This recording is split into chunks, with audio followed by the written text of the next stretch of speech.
Welcome the our channel. Today we how to subscribe with Navy Federal Credit Score Monitoring detailed guide step by step clearly. Start by visiting the Navy Federal Credit Union website. Once there, locate the login button at the top right corner of the home page. Click on the login button to access your account.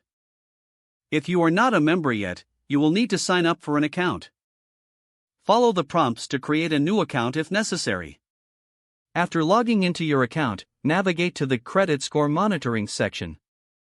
You can typically find this under the Accounts or Products tab. Read through the information provided about credit score monitoring features.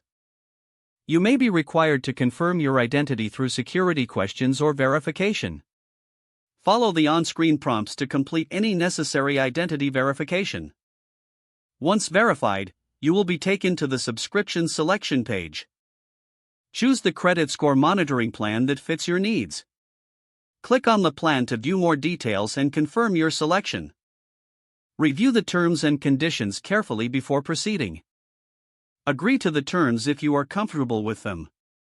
You may need to enter payment information if there are fees associated with the plan. Fill in the required payment details, ensuring everything is accurate. Once all information is filled out, click on the Confirm or Submit button. Your subscription will then be processed.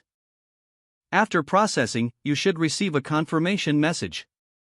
Check your email for a confirmation of your subscription.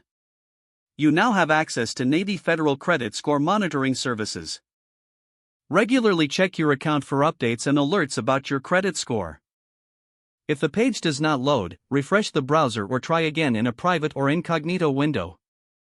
Make sure you are using the correct email address, then retype it carefully to avoid small typos. If your password is not accepted, use the reset option and create a new strong password you can remember. Check your spam folder for verification or security emails, then complete any requested confirmation steps. Enable two-factor authentication if available to improve account security and reduce unauthorized access risk. Don't forget to like this video and subscribe to our channel for more step-by-step tech guides.